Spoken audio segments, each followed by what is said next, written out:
So today I'm going to be explaining how Rosenblatt in 1958 published about how to make a perceptron.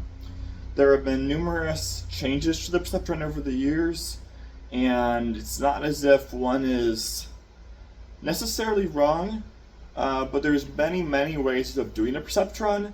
So in this video I'm going to explain exactly how Rosenblatt envisioned the perceptron, and he actually made it with the Mark I perceptron at Cornell shortly after this paper, or maybe before. I'm not sure in that detail, but I know how to make a perceptron in his way. And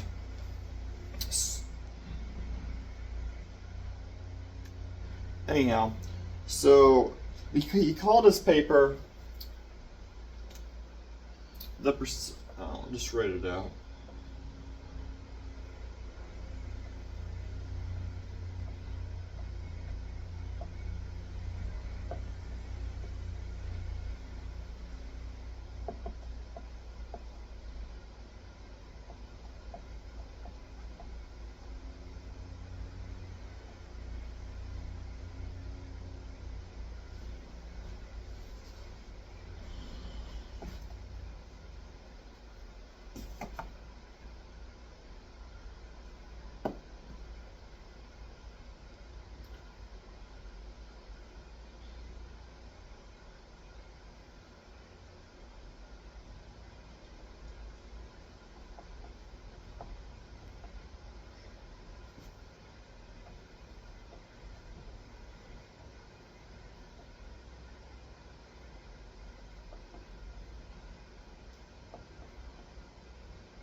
Anyhow, so he called his paper The Perceptron, a Probabilistic Model for the Information Storage and Organization in the Brain.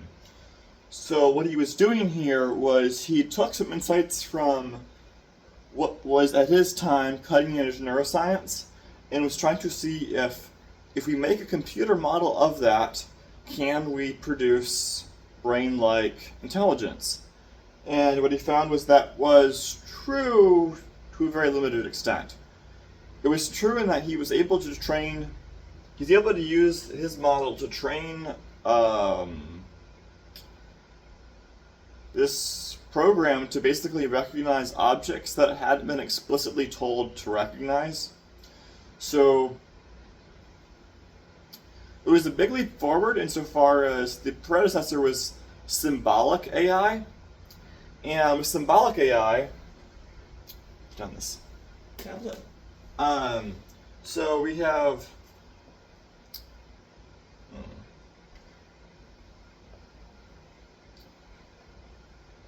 Symbolic AI, and we have Connectionist AI.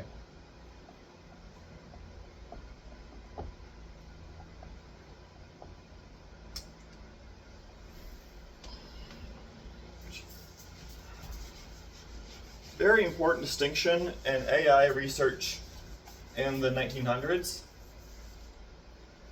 Just a minute, I gotta spray this.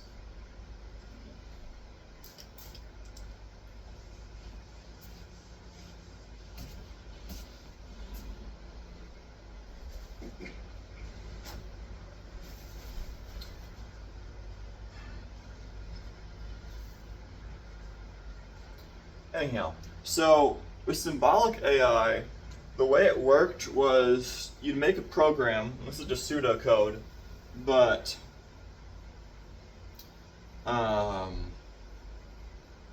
you might do something like you have an image of an 8, and the the way the Symbolic AI would tackle this task would be, these are supposed to be pixels, but maybe you get the idea. You have a grid.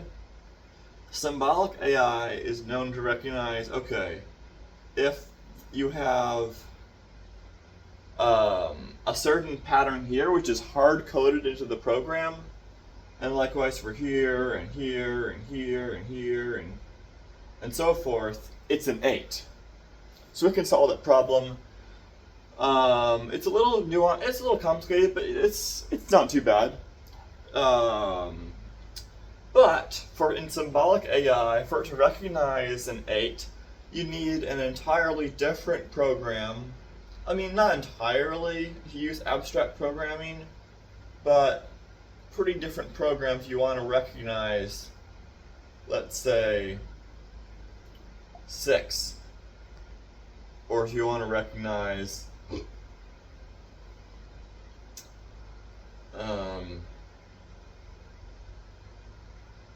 3.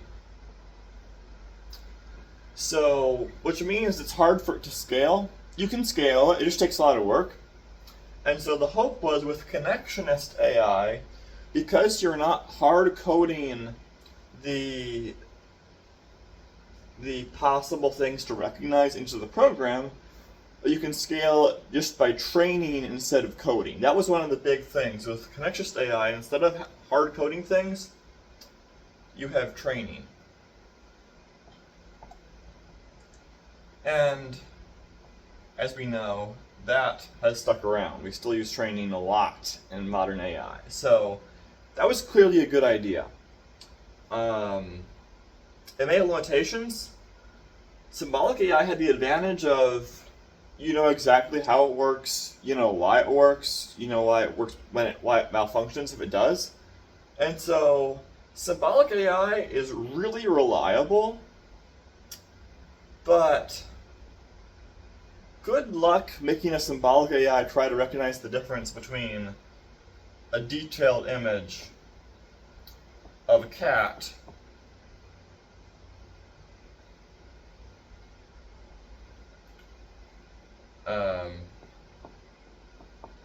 and a dog.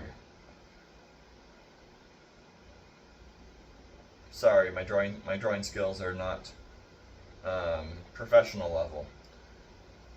So that's a problem. I mean, you could make a Symbolic AI probably that could recognize a cat versus a dog, but I don't know. Do you have a million years to program exactly which features to look for? I mean, maybe not a million years, but it would take a lot of time and manpower to make something that would be able to tell the difference between a cat and a dog. Or in a political case, let's suppose you have a criminal, and criminal looks like this. Good guy looks like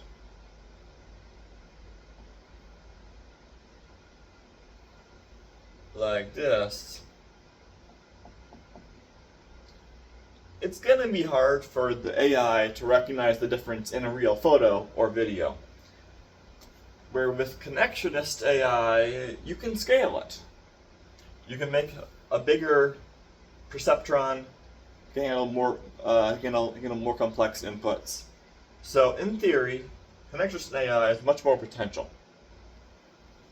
So that's why Rosenblatt decided that this AI was just very limited, and that he had the hunch that instead of, basically, here's what the difference. This is going to the beginning of Rosenblatt's paper. I'm going to try to erase first and see if that works, and if it doesn't work, then I'm going to have to do more spray. Okay, I'm going to take it a bit smudgy and just say whatever. So, okay.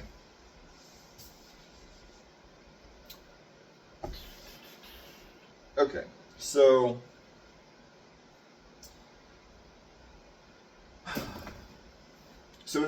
So Rosenblatt explained there's three problems of consciousness, or intelligence, whatever. So we have sensation,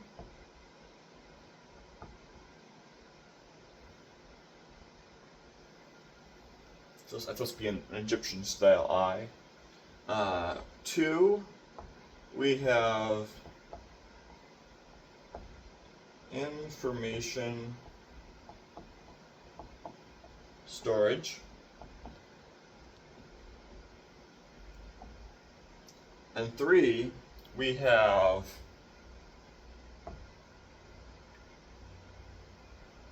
how information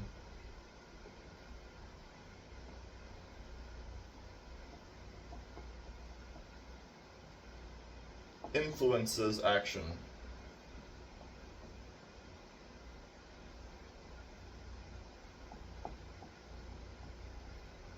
So, symbolic AI, or the symbolic camp, well, yeah, it is symbolic AI. What they would say, Rosenblatt explained that sensation solved problem. We know enough neuroscience, we can explain sensation. Stimulus hits the receiver cell, which sparks the electric signal which goes back to the brain. Pretty straightforward. At least Rosenblatt thought so. Which is, I think, pretty accurate. Information storage and how information influences action, not a solved problem. Still isn't a solved problem. But we know more than we did back in the 50s about this, but not entirely a solved problem. If it was a solved problem, then we would already have super intelligent AGI. Because if we could fully understand exactly how the brain processes things, we could also recreate it in a computer, hopefully, and we could create robots that would be as smart as humans or smarter. You can't do that currently, so clearly we don't fully understand neuroscience and psychology. And so he's like, okay, there's two ways to solve it. There's two opinions about this. The symbolic opinion is that we basically store images in our brain, and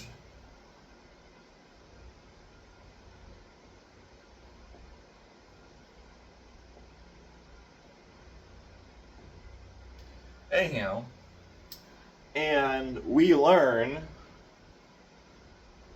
that we have images of man runs into tree, ouch, and that's how we learn. We have images of mistakes and success, and when we're going through life, we compare the present images we see to past images, and that's how we have information storage. We store images, and information influences action by essentially comparing those images that are explicitly in the brain to the current situation to see what is the best course of action. I have a strong feeling that humans do this a lot, but we also do a lot of things subconsciously, which can be a little bit hard to trace. So, but anyhow, the Connectionists, which is where Rosenblatt is, he says this is not how it works. He says, okay, we see the world, but we have this we have all these different neurons in the brain, and basically what happens is we have our input, what we see, which is a picture, basically.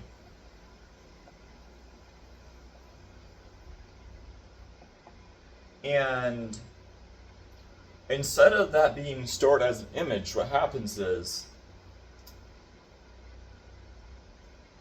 basically each of these has different weights. So you have bigger neurons, you could say, smaller neurons, I don't know.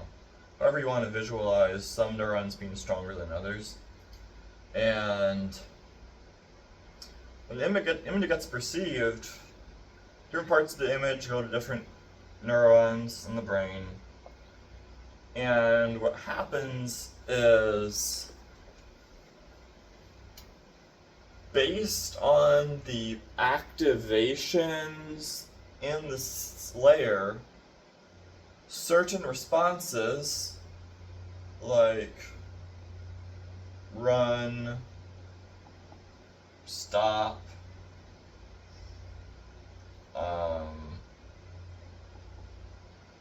fight, etc. Basically, these have connections to various parts of the optical part of the brain, essentially. And based on which of these receives the strongest signal, that's what's triggered. And if it's triggered wrong, so if we're told, if our brain tells us to run, and for some reason later we realize that was not the correct response, then, and the immediate correct response later was somehow to just stop or to fight, what happens then is signals are sent back to essentially reduce the strength of the neurons that were signaling for run, and increase the strength of the signaling that said for fight. So that's basically the perceptron in a nutshell. But there's many ways of doing this. You don't have to inhibit. You could just say just strengthen the signal for fighting, or you could be continuous. And so that's where I'm going to go into exactly what Rosenblatt was doing with this perceptron model. And it's a little more complicated than this. So I'm going to erase this, and then I'm going to draw what he was doing with the perceptron.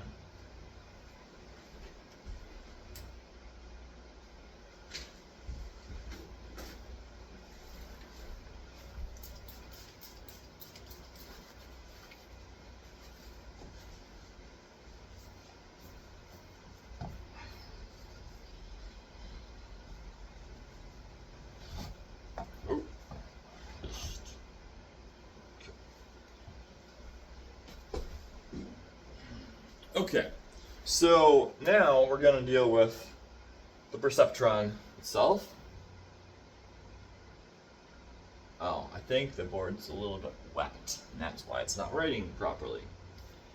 I'm just going to try a different marker and see if that improves the situation. I don't know. So, oh, that's better.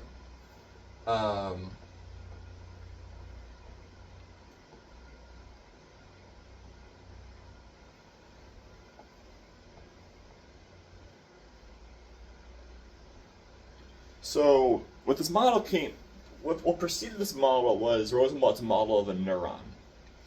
And Rosenblatt's idea about a neuron, which is related to the idea of neurons that fire together, wire together somehow. Anyhow, that was kind of the level of neuroscience they understood at that point, as far as I understand. So what his opinion was, is you have these different inputs.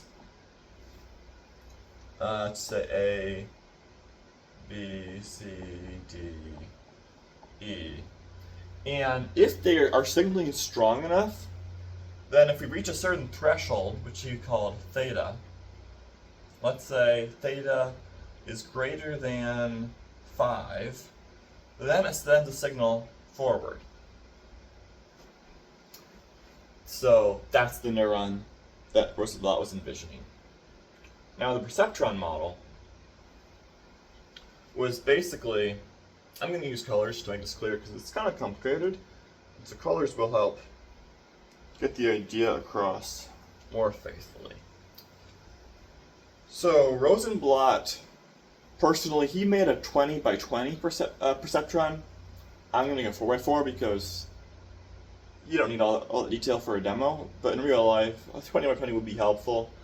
If you just want a toy model, 4x4 is, I think, the the smallest model that's actually somewhat helpful. But anyhow, here's my 4x4 model. So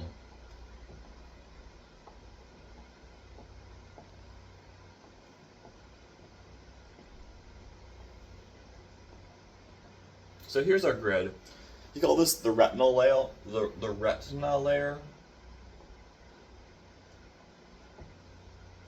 Retina? I don't know spelling very well.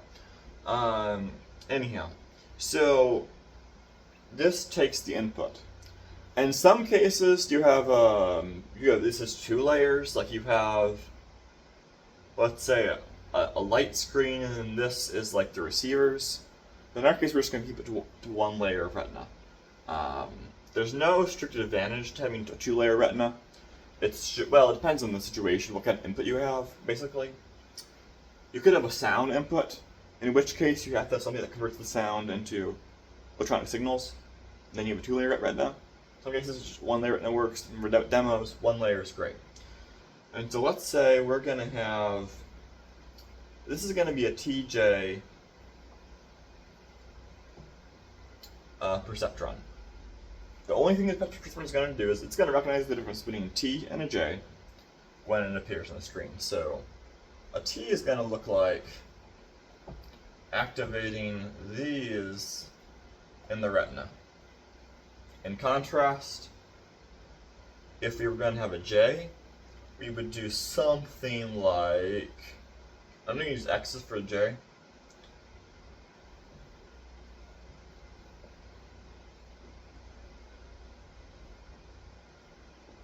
So there's some overlap with the T, but you also could shift the J that way by 1. You can also shift the T by 1 that way. So that's the retina.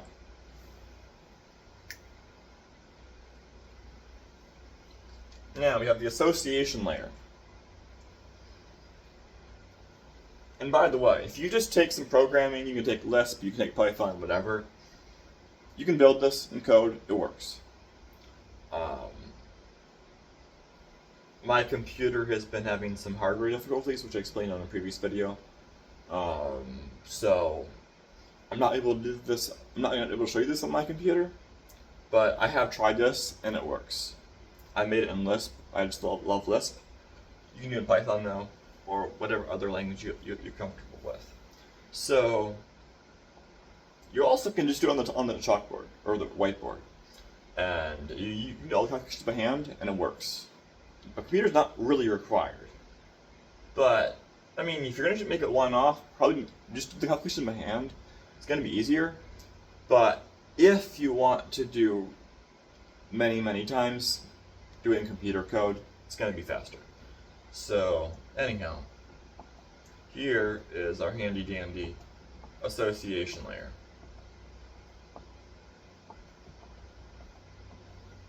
And what Rosenblatt said is, we're not going to connect these one-to-one. It's actually not important, and even better if the perceptron doesn't really know the pattern in an intuitive sense. It's just going to know activations. It gets a bit abstract, but this is the way Rosenblatt did it. And I'm trying to be faithful to the way Rosenblatt did his perceptron.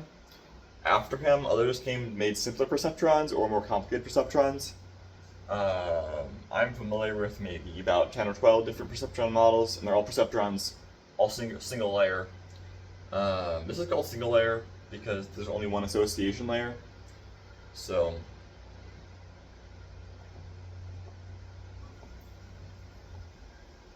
retina layer, association layer, there's going to be another layer too, but we're not there yet. So random connections. So this one's connected here, and you could pick any other arrangement. It really doesn't matter. And Rosenblatt would be quite happy with you, no matter which way you do it, as long as it's random. And so I'm kind of blank mind, just making random connections. Some of them may end up being like corresponding positions, but most of them will not be. And so, yeah, that's what we're doing. Gotta make them all connected somehow. And so, okay, that's going to go there. This is going to go there. This one needs to get connected to here. I mean, you have only one left. It can be a challenge to figure out which is the last one that's not been connected. No, it's this one. So this one connects to here. So now, if you want to have fun, but you can see every dot here corresponds to a dot in the association layer. Now, for convenience sake, I'm going to trace things out. So,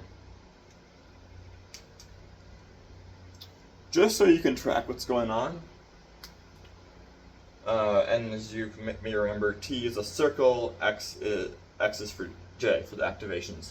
And so I'm going to trace things out so you can see what things look like to the perceptron in the, this is called the hidden layer, by the way.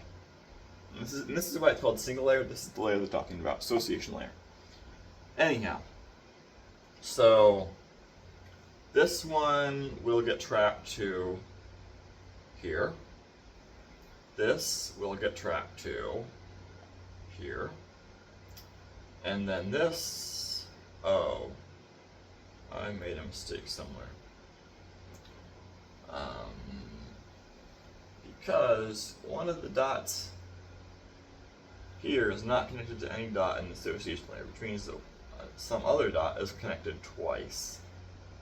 And we don't want things to be double. Oh, see, this one's double connected.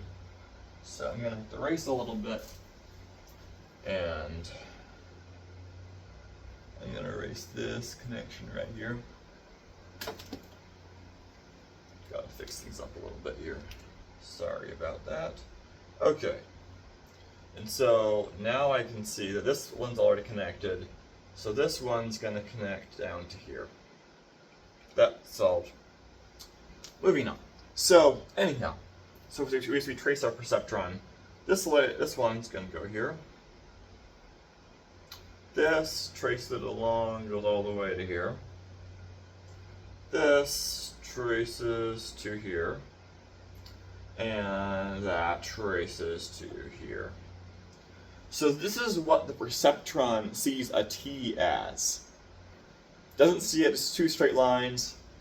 It's kind of random by design.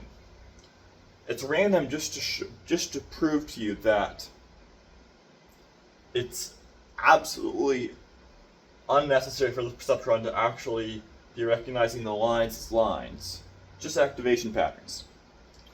It's kind of crazy, but it works.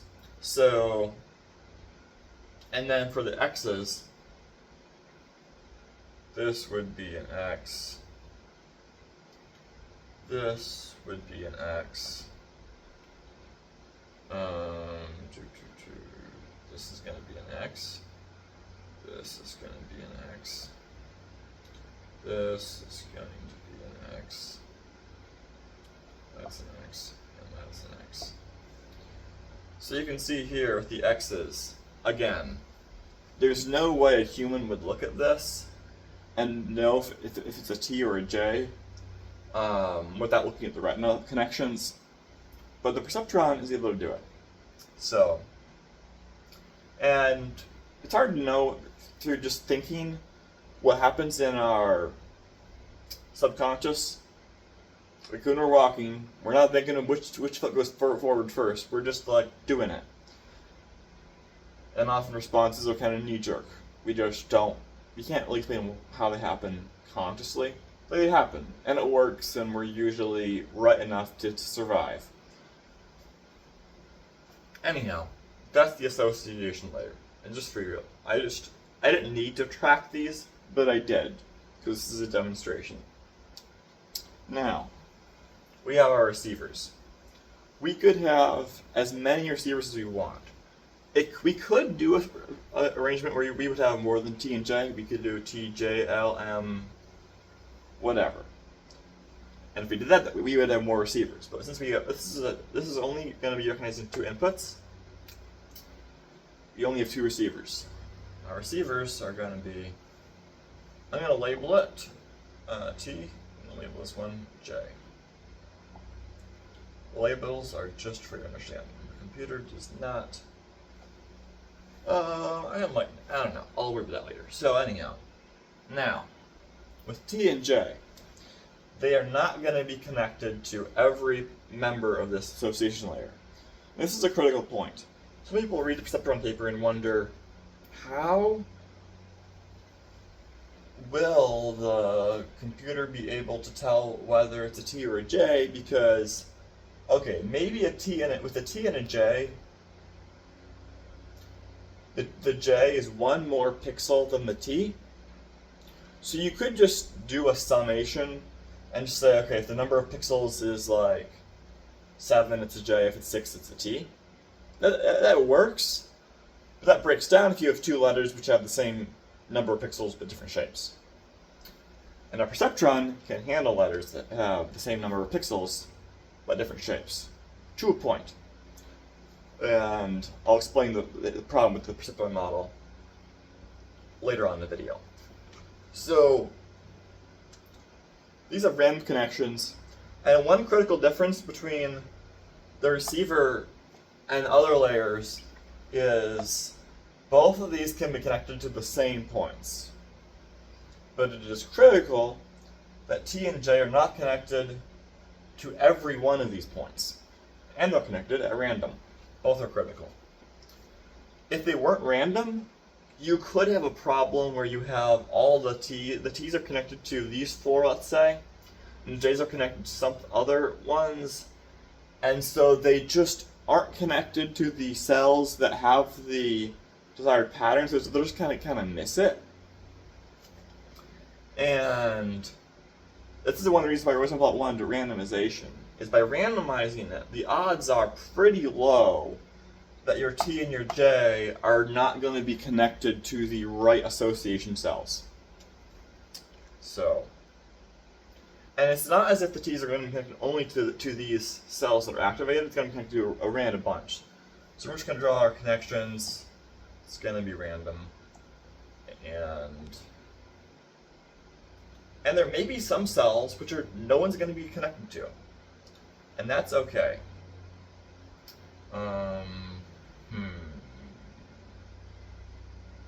I don't like this.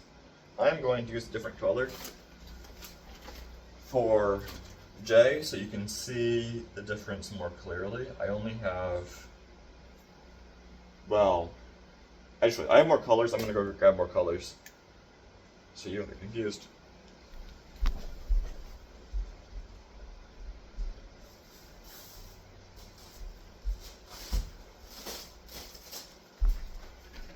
Okay, got more colors. So, unless you're colorblind, if you're colorblind, by the way, say so in the comments, and I will make a colorblind friendly version. But unless someone tells me they're colorblind, I'm not going to make a version optimized for colorblind people. I want everyone to be able to follow along. And people who can see color well, this is the best way to do it. So anyhow, J, these are going to be the connections.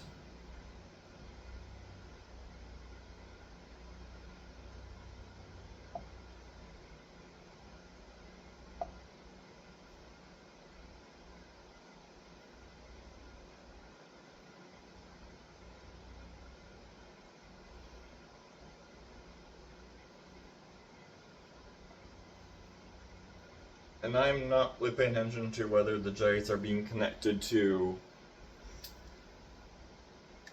X's or O's or unactivated squares. It doesn't matter to me. And those and X's could be somewhere else. Like, I mean, basically, if the letters were shifted 1 pixel that way, that also works. When I made a perceptron myself in computer code, I made it so it could recognize the T and the J, whether the T and the J were on this side or that side. It works fine. And the J had, 2 possible positions, here or shift the 1 up. Anyhow. So this is how it's connected.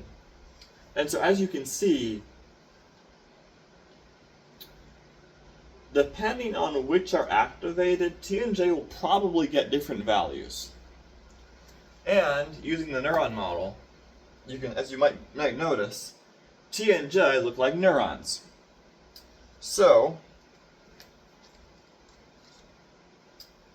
we have thresholds. And each of these has its own threshold. And if the threshold is exceeded, we get a signal.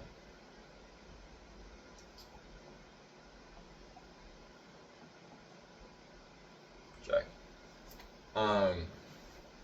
And so it really depends on which one's activated at the time. You're not going to have T and J activated at the same time. That's just for demonstration. You'd have one or the other. And then,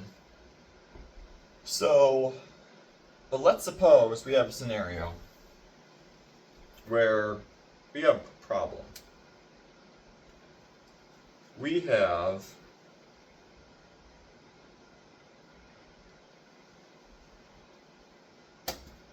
let's say in this case, T is correct. For some reason it says J is the right answer. Well, in that case, we have 3 models for this. Rosenblatt gave us 3 models. There's many more that have been invented since then, but Rosenblatt gave 3 models for this scenario. Because if it works fine, you don't need a model. It just works. But that would be very lucky. So he gave us an alpha model, a beta model, and a gamma model.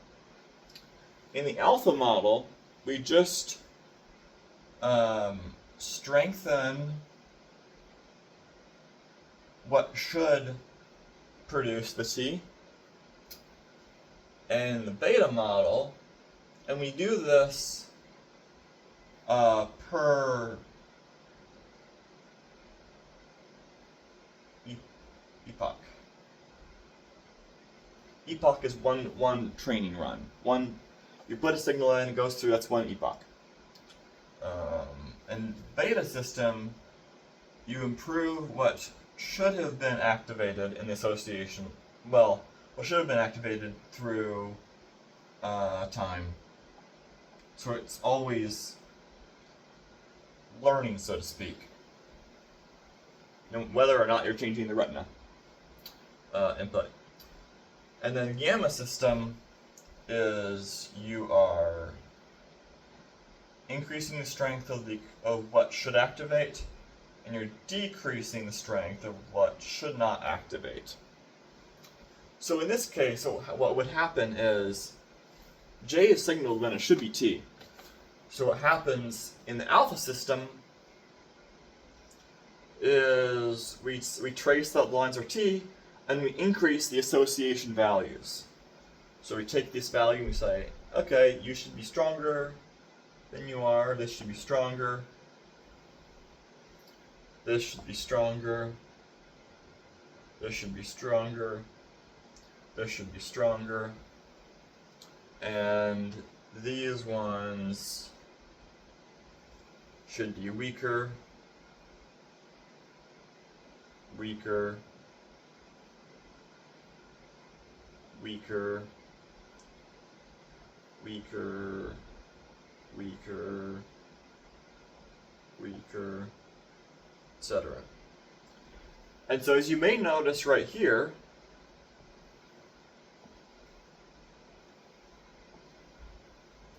we have an input which is increased and decreased, which means nothing happens to it.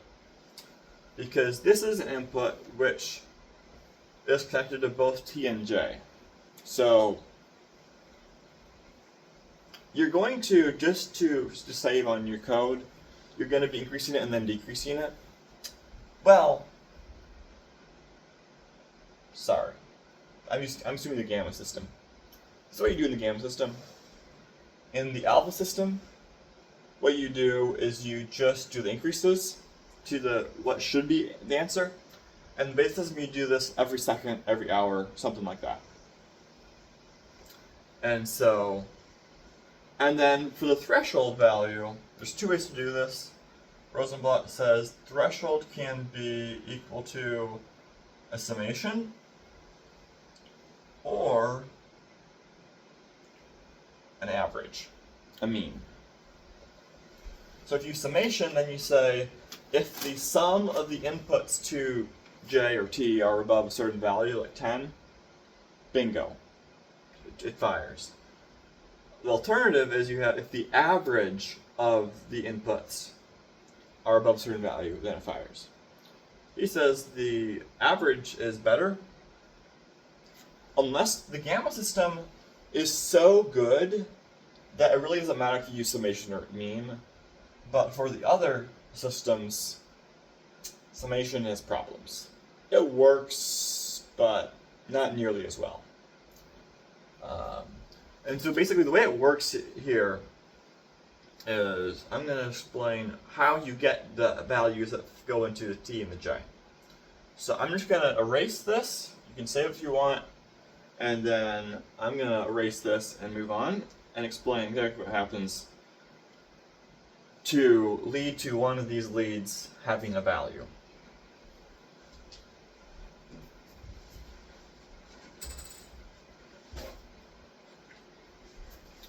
Okay.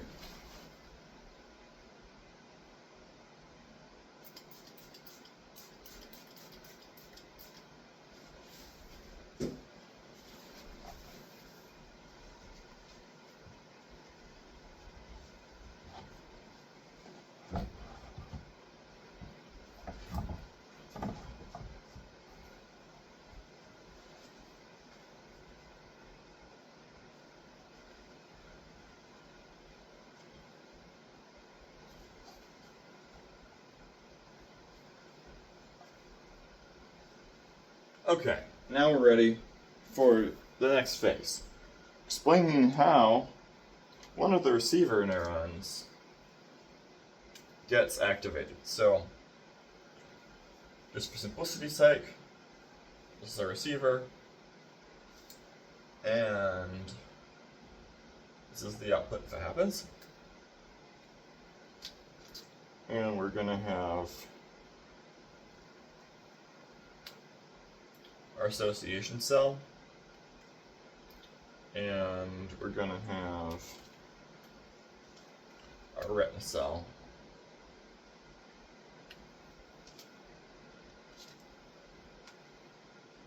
Which are connected like this. I figured that it was just too messy in the previous diagram to follow this clearly. So what happens here is in Rosenblatt we just work with integers. In modern AI we have floating numbers. So I'll do Rosenblatt because I'm trying to be faithful to him, but I'll just write for comparison. So I'll have Rosenblatt, since Rosenblatt roses in the name, we'll use red. We'll have integer values. Like let's say this has a value of, that's going to be 1 or 0. Sorry, that doesn't make sense. It's going to be 1 or -1. This is going to be -1. So let's say 1 is going to be activated, -1 is not activated. Both, because if you have 0, 0 times something just cancels it, which leads to problems. I tried that in my own Perceptron. I tried 0 and 1, failed. I used 1, -1, and it worked amazingly. So anyhow, then this could have a very large value. Let's say it's going to have a value of 31. And then in modern AI, it would probably have a value of something like, I don't know, let's say 0.6, or I can't write, 3, 7, 2, ... So, modern AI, we have decimal places, but Rosenblatt, he just wanted to keep integers simple and all that. So, what you do is Rosenblatt, you multiply, you have -1 times 31, and that sends the signal of -31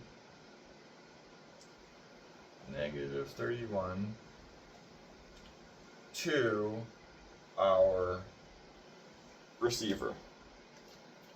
So our receiver gets a value of negative 31. Of course, if we have more feeds going into this, you're going to take the sum or the average of those values. And then if it's greater than a certain threshold, let's say theta, it's greater than 10, fires. If it's less than that, just does nothing. And from that, you can recognize differences between letters like T and J, or A and B, but there's a problem.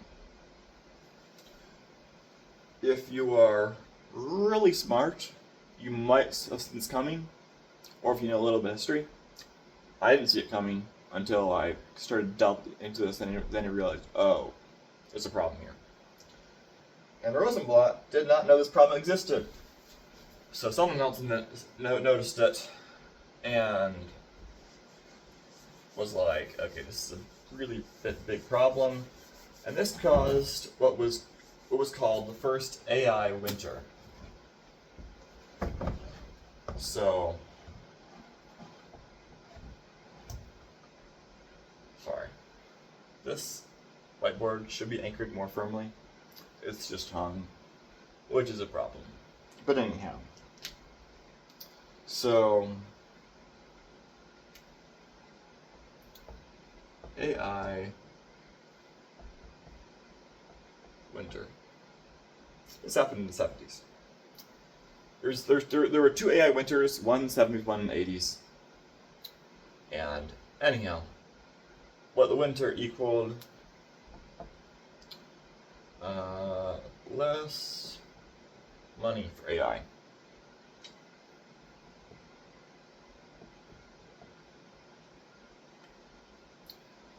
Early AI was used for things like postal service. In the postal service, they've been using AI for a very, very long time. Starting in the 50s, for recognizing like zip codes, things like that on envelopes, because it's hard to think of something more tedious than sorting mail for a job. And so the postal service has been pioneering research into automating that process, and it gets better and better every year. Anyhow, so AI winter, because of the XOR problem. XOR problem. In Boolean logic, XOR means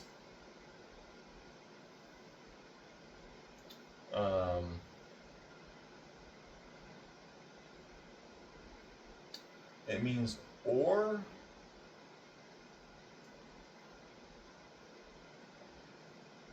but not both. So, strictly speaking, if you said, in common English we say a light is on or off. And we say dog is red or black. But in logic, we would say the light is on XOR off. But the dog can be red and black if it's a splotchy dog. So then dog is just plain old red or black. Key difference. XOR has to be one or the other. Or it could be both.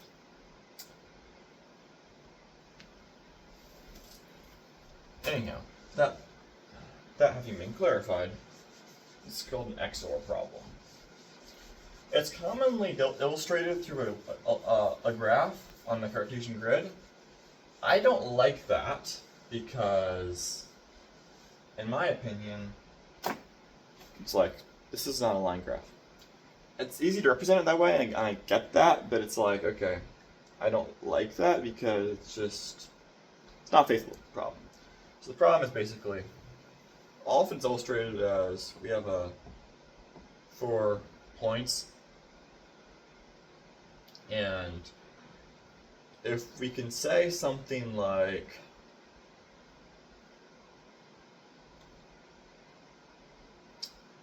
we can have a pattern that's recognized as like this, or these two, but we can't have diagonal patterns recognized.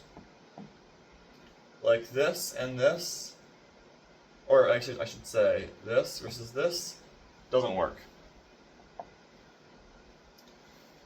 But Rosenblatt randomized his perceptron, so you don't really know whether or not we're going to run into an XOR problem unless we do, and then the model trains forever and never gets the right answer. So what happens, to explain it more functionally, is let's say we have just a 2x2 perceptron, and sorry, I'm just going to use black. And so what happens is, it's our association layer, and this is our retina, 2 answers. So, and these are going to be on. And so what happens here is, and then these are going to be connected, so okay, it's going to be connected like this, connected like this, this is going to be connected to this, and this. So what happens is, each of these, the only thing it can possibly receive is 0, 1, 1, 0, essentially. Each input will get an equal balance of activated and unactivated cells, which means it can't distinguish between the two. These are legitimately different patterns, but because of the XOR problem, Perceptron cannot tell the difference.